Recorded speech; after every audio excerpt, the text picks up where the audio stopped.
First of all, just keep open your workbook, I mean activity book and the course book. First, we will come towards the course book. Open the course book, page number 13.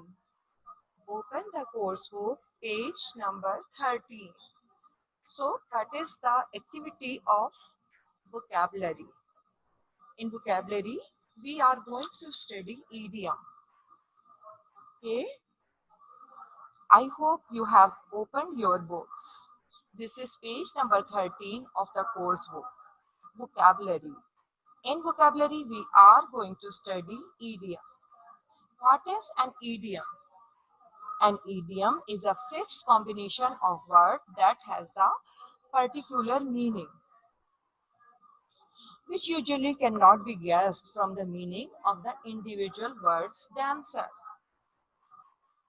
Okay, have you understood that from the words we cannot understand the meaning of the idiom? You have to learn the meaning of the idiom. There is one more definition. Idiom is a group of words established by usage to have a meaning to deduce from those of the words. Just like there is an example, here it is written in the book. It rained cats and dogs last night. The example is it rained cat and dogs last night means it rained heavily last night. There are so many idioms, okay? You use every day. Just like we say a black sheep. Black sheep is a bad character person. It is not black. So there is one more idiom, to pull someone's leg. Okay, so we are not someone's leg. It means to joke with somebody. So we use a lot of idioms in everyday speaking. Now, this is activity number A. The following sentence is from the blind boy you have read. Okay, what does the idiom mean? Okay, his mother thought the world of him, but to his father he was just a nuisance. What do you say? What is the meaning? I told you yesterday. It means thought the world of him means to like or love somebody very much. Now come to activity number B. You can also see if you don't have book on the screen. Okay, that is match each idiom on the left to its meaning on the right. Okay, so in the left hand side column there are idioms, or in the right hand side column that is their meanings. So I am reading the all the idioms. Number one is barking up the wrong tree. Number two, as right as rain. Number three, under the weather. Number four, burn the midnight oil. Number five, by the skin of your teeth. Number six, to bite off more than you can chew. And the number seven is tongue in cheek. Okay, so you know the meanings are scrambled. So I'm reading all the meanings. So the one is take on more than you can manage. Okay, next is focusing on the wrong place when trying to find out someone. Or next is joking, not to be taken seriously. Next is feeling well and happy. Next is feeling ill. Okay, work late into the night. And next is a narrow escape. Now, I'm giving you time. Just try to find out the meanings of the idiom. Then I'm sharing. Try to do it yourself. Okay, are you doing? I hope you are trying.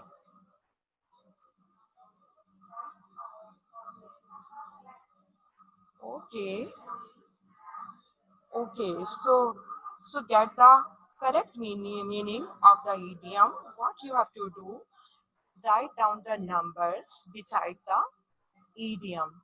That is 1, 2, 3, 4, 5, 6, and 7. Okay. Then I'm sharing the meaning of the idiom. So, so number 1, barking up the wrong tree. So it means focusing on the wrong place when trying to find out something. ये वाला है Barking up the wrong tree means focusing on focus the focus वाला wrong place when trying to find out something. Okay? बस पहले वाले का लिख दो दूसरा Oh, कॉलम बना के लिख दो दूसरा फोकसिंग वाला हाँ okay. So write down on second, number 1. Second Second idiom is as right as as rain. Red as rain Okay. So it means feeling well and feeling well happy. Okay, that is number 4 in the line.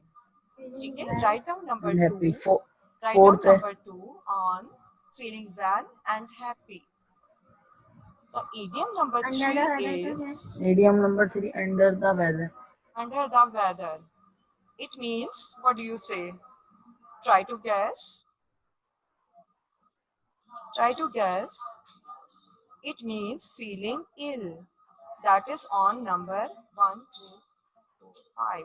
That is on number 5. Okay, under the weather means feeling ill. Under the weather means feeling ill. Number 4. Idiom number 4 is burn the midnight oil. Burn the mid. Okay. Number 4. Okay. Okay. Idiom number 4 is burn the midnight oil. Okay. So it means work late into the night. That is second last. Burn the midnight oil means work late into the night. So work late into the night. Write down number 4 on work late into the night. Idiom number 5 is by the skin of your teeth. By the skin of your teeth. Okay, that is the last one. A narrow escape. Okay, a narrow escape means to save at the last time. Narrow escape means to save at the last time. The meaning of by the skin of your teeth is a narrow escape. Okay, I hope you have done. Okay, so number 6, bite off more than you can chew. Idiom number 6 is bite off more than you can chew. So that is number 1. Take on more than you can manage. Take on more than you can manage. Or idiom number 7.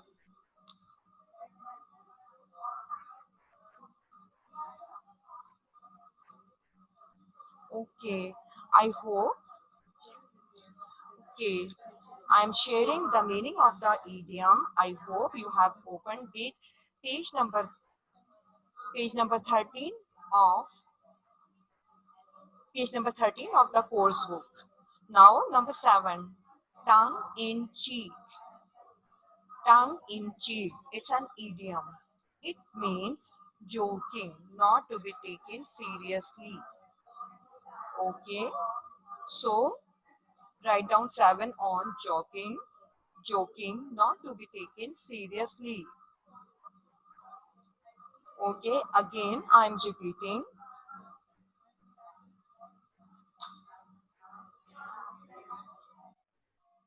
Okay, I'm repeating, barking up the wrong tree.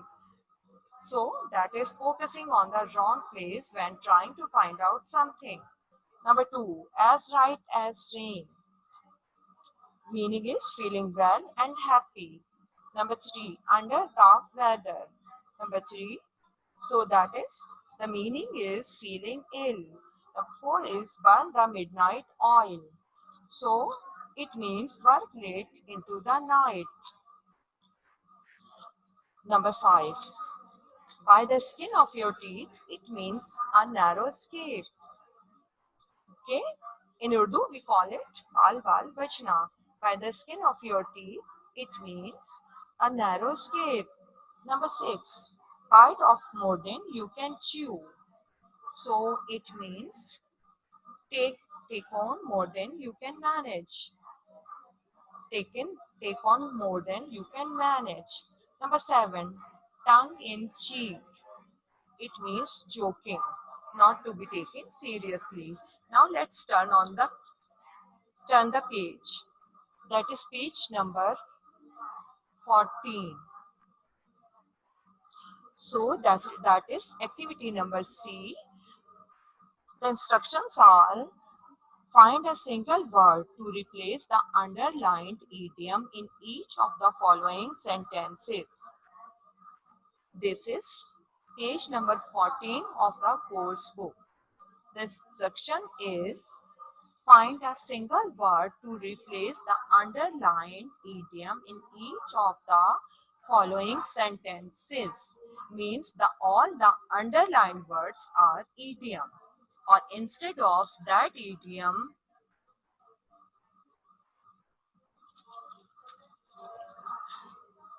okay, what you have to write a single word for the idiom, and I'm going to share it as well. Okay, should I give some time to do it yourself, or I'm going to share? Number 1 is Fred won't get any of the money until his dad kicks the bucket. Just try to think. I Number 2 is I think that you should keep an eye on the man in the gray jacket. He's, he has been behaving rather suspiciously. Number 3, Paul says that he is feeling under the weather and won't be able to come this evening. Job opportunities. Number 4 is job opportunities are rather thin on the ground at present. Number 5 is what man's being a real pain in the neck. He just won't stop asking questions. Have you tried? Okay, I'm sharing the words. Fred won't get any of the money until his dad kicks the bucket. The idiom is, underlined idiom is kicks the bucket, and it means, I'm explaining, it means dies, D-I-E-S, dies. Okay, kicks the bucket means dies, D-I-E-S. Then next idiom is I think that you should keep an eye on the man. Keep an eye means watch or observe. Watch or observe. The spelling of watch is W-A-T-C-H, or instead of writing watch, you can write observe as well. Okay? Any of the meaning. O-B-S-E-R-V-E, observe. Watch or observe. Okay, the next one is Paul says that he is feeling under the weather. So, under the weather, you have seen previously, it means ill.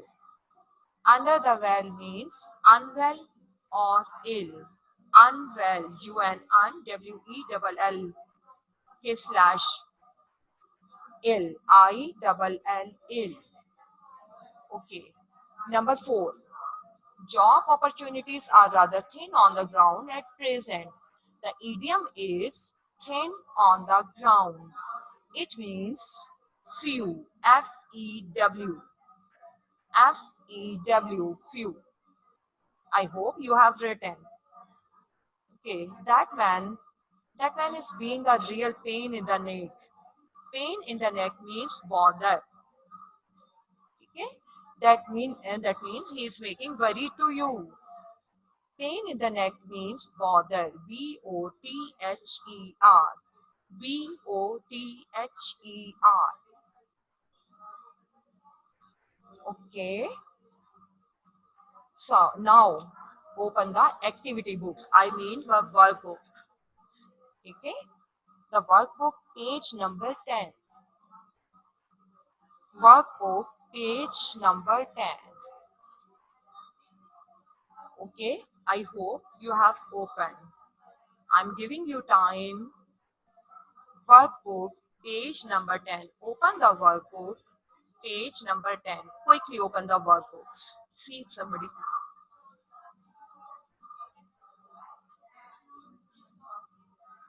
8-1. Okay. Anas. Okay. Anas, unmute yourself. Anas, do you want to ask any question?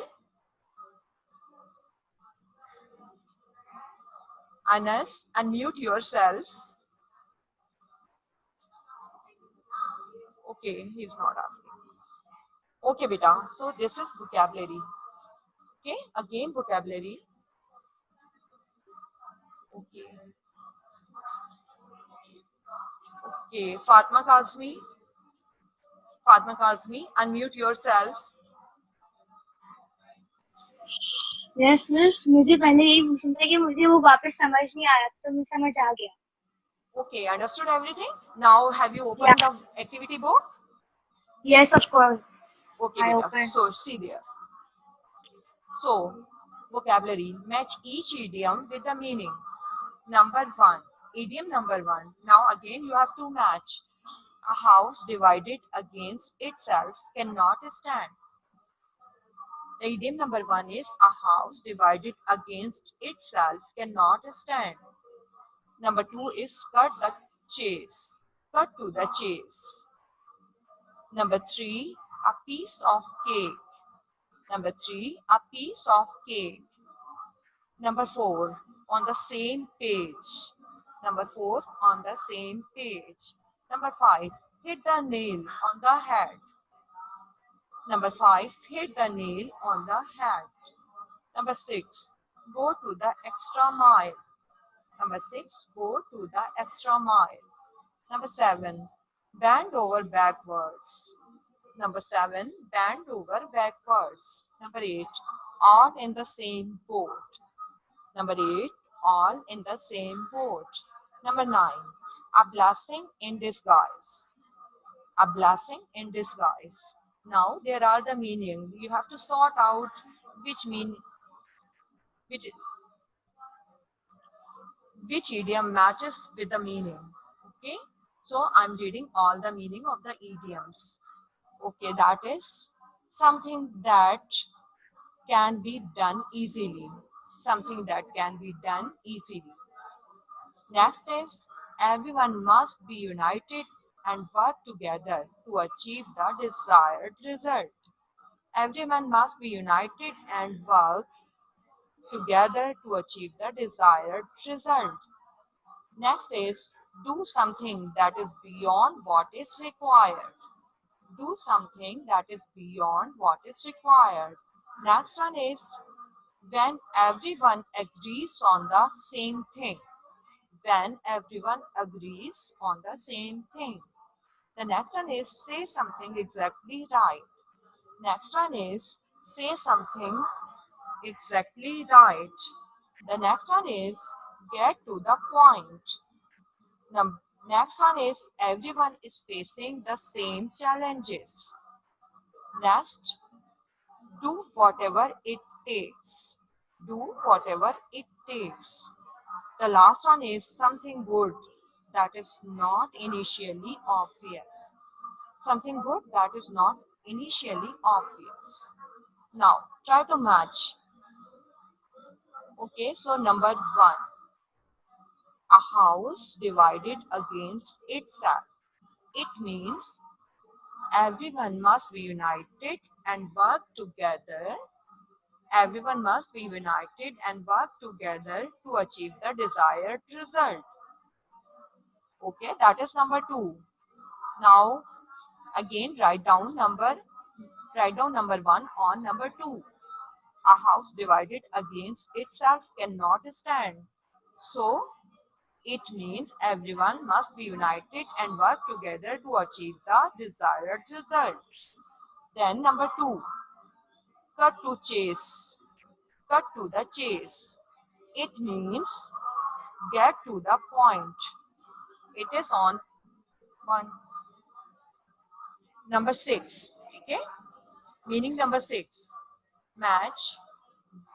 Cut to the chase means get to the point.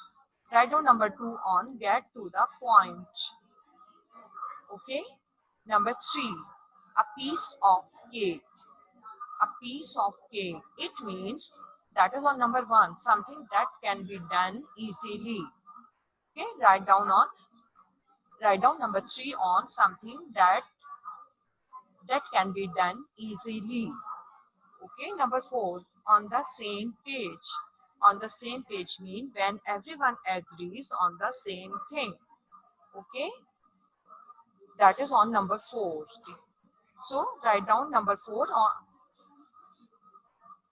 on number four. When on the same page means when everyone agrees on the same thing. Number five, hit the nail on the head. So it means say something exactly right. Say something exactly right. Hit the nail means say something exactly right. Hit the nail means say something exactly right. Then number seven, bend over backwards. Bend over backwards. So that is do whatever it takes. You have to match do whatever it takes. Bend over backwards means do whatever it takes. Number nine, a blessing in disguise. A blessing in disguise. So it means something good that is not initially obvious. Okay, something good that is not initially obvious. Okay. Now you have to match 9 to the 9. Number 7, do whatever it takes. Number 7, bend over backwards. Go the extra mile. Go the extra mile means do something that is beyond what is required. Okay? Go the extra mile means do something that is beyond what is required. Okay, Vita, I hope you have understood. So that is now come to activity number B. On the same page, decide which of the four phrases give is idiomatically correct and fits into the sentence. Circle the right option. Again, repeating, decide which of the four. You have to choose the correct idiom. Okay, for the giving explanation. And this is your homework. Write down, this is your homework you have to do here. Okay. So this is your homework. Activity number B, decide which of the four phrases given in is idiomatically correct and fits into the sentence. Circle the right option. So this is your homework. Okay. Now, beta, let's come again towards the course book. Okay. This is course book, page number 14. Open the course book, page number. Open the course book, page number 14. ठीक है? that is a declarative and interrogative sentence. But before knowing a declarative sentence, we have to know what is a sentence. Now you can see on the screen. If you want, you can take a screenshot. Otherwise, this is not in your course. What is a sentence? You can see, you can read on the screen. In grammar, a sentence is the basic grammatical unit. It contains a group of words and expresses a complete thought. Okay? In grammar, a sentence is the basic grammatical unit. It contains a group of words and expresses a complete thought. We can also say in easy words as a sentence is a meaningful combination of the words. A sentence is a meaningful combination of the words. Okay. So to comprehend the kinds of sentences according to its purpose and structure. Okay. When we talk about the kinds of sentences, we can say that there are two type of kinds of sentences. One kind of sentences is by purpose and the other kind of sentences by structure. Okay? When we talk about the simple sentences, the compound sentences, and the complex sentences, they are also the types of sentences, but they are by structure. By purpose, we can say there are five kind of sentences. Okay, you can see on the screen there are five kind of sentences by purpose. We just have to talk about by purpose.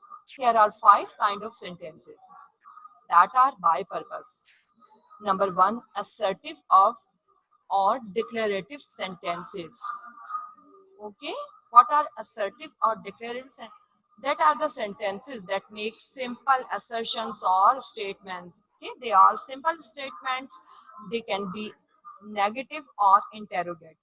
Sorry, they can be positive or negative both. Okay, assertive or declarative sentences can be positive or negative. Okay, but they are statements.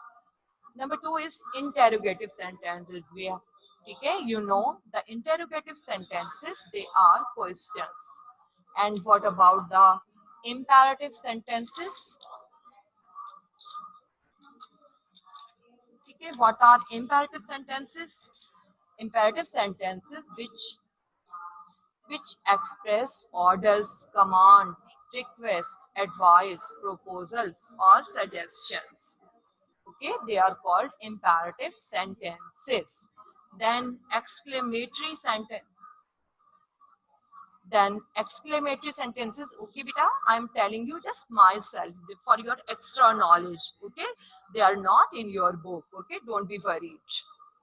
Now, exclamatory sentences, these sentences express some strong feelings or emotions which such as joy, sorrow, regret, surprise, wonder they are called exclamatory sentences. Just like what a marvelous sight, how beautiful the flower is, hurrah, we have won, alas, she is no more. And number five, the last one is optative sentences. Okay, these sentences express and wish, prayer, cause that are called optative, just like may you live long. ठीक है? यानी कि जब हम दुआ देते हैं, may God help you. So they are optative sentences. Okay, I hope you have understood a little bit. Now let's come towards your book.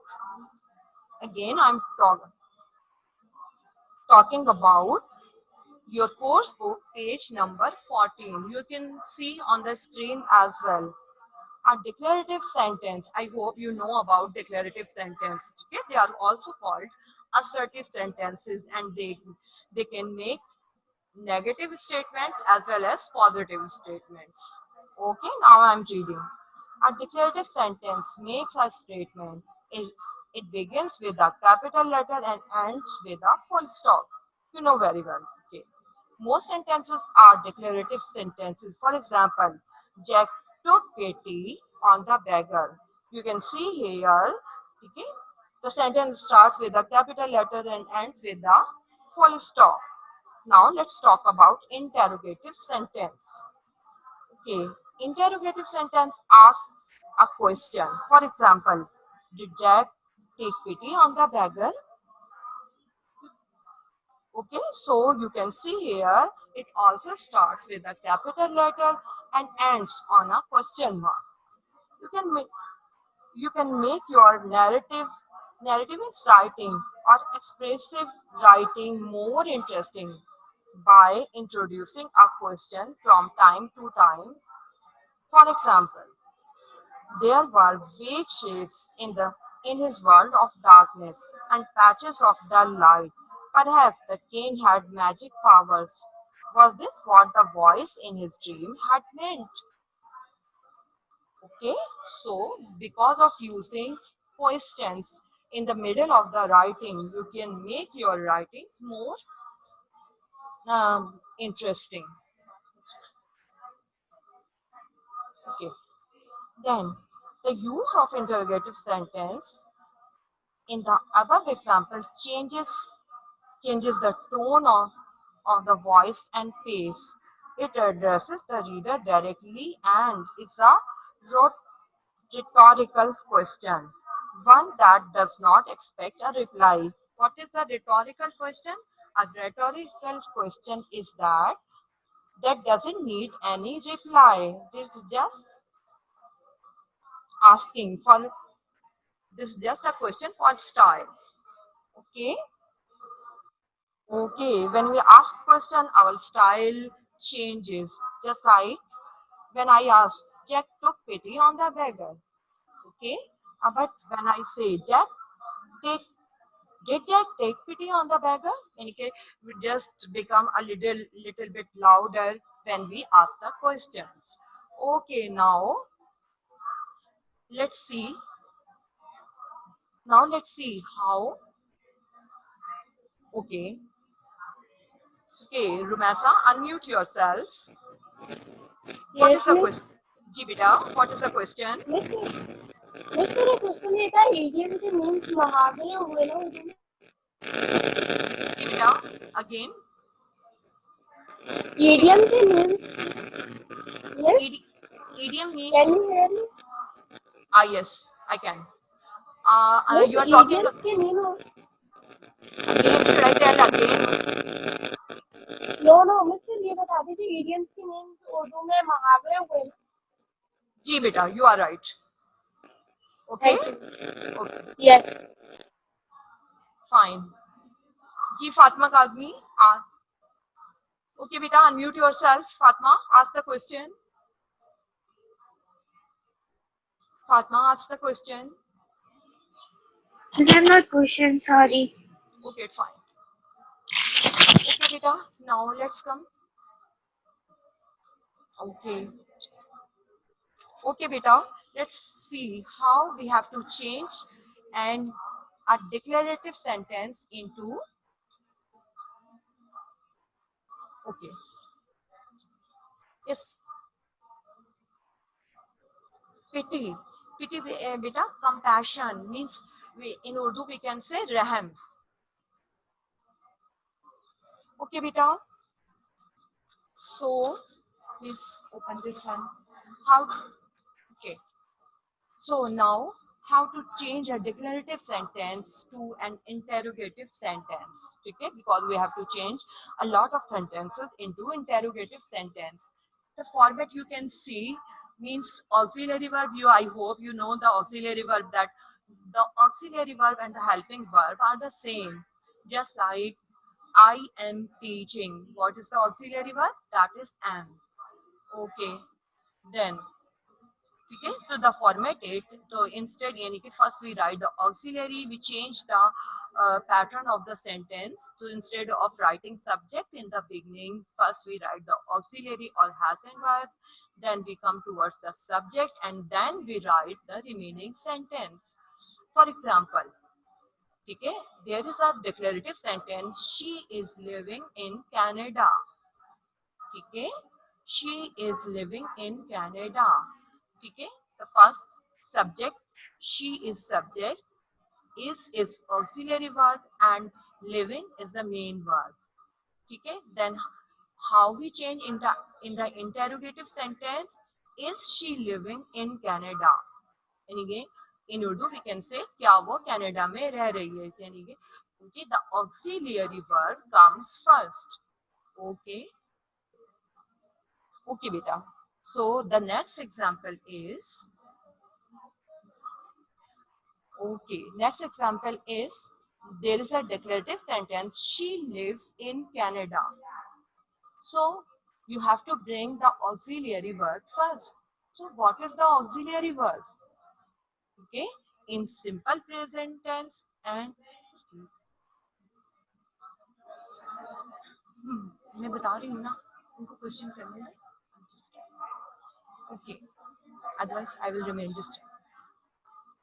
Okay, declarative sentence is, she lives in Canada. Okay, so where is the auxiliary verb? Okay, I think you know, you are in class 7, you have read. Okay, okay, you are in class 7. So,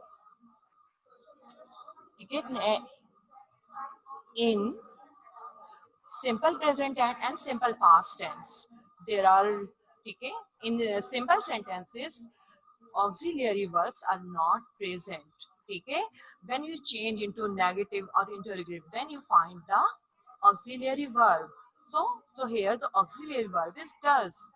Okay, so interrogative sentence is, does she live in Canada? Okay, so there is one more example, they launched their business last year. Okay, or it is also necessary to put question mark at the end of the auxiliary, at the end of the interrogative sentence.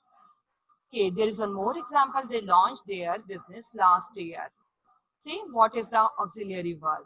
Okay, I'm telling you myself because this is simple past tense, the auxiliary verb is did.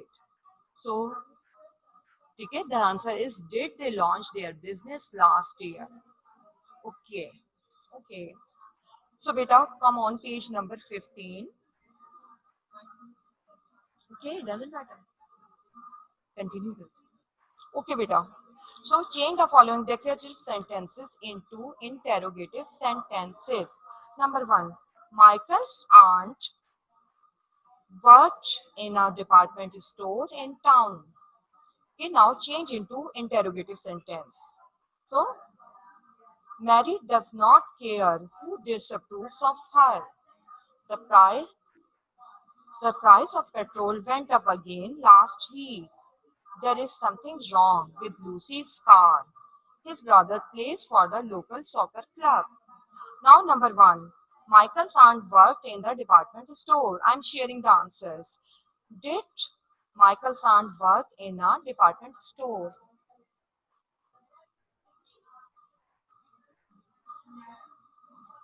Yes.